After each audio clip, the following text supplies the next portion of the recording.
L'intervention de l'eurodéputé néerlandais Fernand Cartese marque un nouveau tournant dans la mobilisation internationale en faveur des détenus politiques togolais. Appelant à leur libération immédiate, il met en lumière les violations présumées des droits humains et interpelle directement le gouvernement togolais. Soutenu par des voix influentes comme Nadège Abomangoli et Europe en Lettres, la lutte pour les libertés démocratiques au Togo gagne du terrain sur la scène internationale.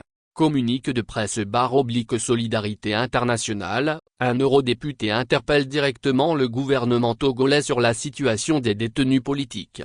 Le front touche pas à ma constitution salue l'intervention de M. Fernand Cartese, eurodéputé des Pays-Bas, qui a marqué son soutien aux détenus politiques au Togo. Le 7 novembre 2024, il a saisi par correspondance officielle l'ambassadeur du Togo en Belgique, au sujet de la situation des détenus politiques.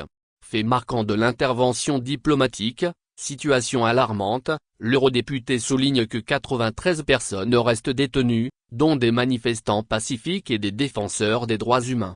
Violation présumée, il pointe des atteintes au potentiel, non-respect de la constitution togolaise, violation des engagements internationaux, méconnaissance de la Charte africaine des droits de l'homme et des peuples. Tragédie humaine, des rapports font état de 9 décès en détention. Une information qui suscite de vives inquiétudes pour les autres détenus et leurs familles. Demande officielle, l'eurodéputé appelle les autorités togolaises à réexaminer les cas de détention afin de garantir une procédure régulière et le respect des décisions judiciaires. Libérer immédiatement et inconditionnellement les personnes détenues pour activités politiques. Mettre fin aux arrestations arbitraires. Réaffirmer l'engagement du Togo envers les principes démocratiques. Une attention internationale grandissante, la cause des détenus politiques togolais et la situation politique désastreuse mobilisent désormais largement au-delà des frontières nationales.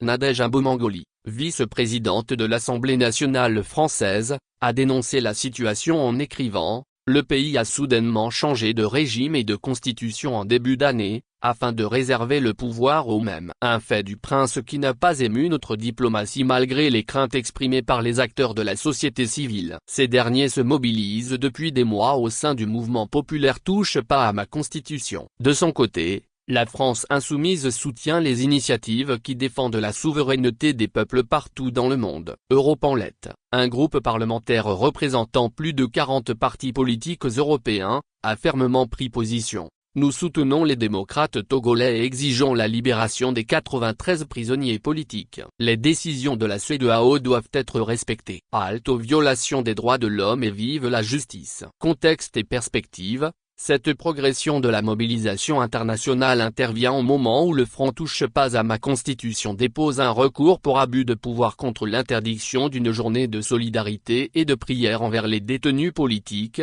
prévue initialement à Soko dès le 20 septembre 2024.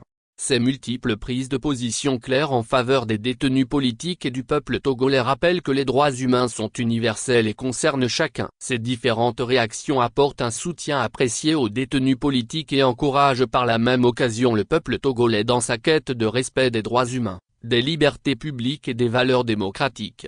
Que viennent les tyrans, ton cœur soupire vers la liberté. La cellule de communication.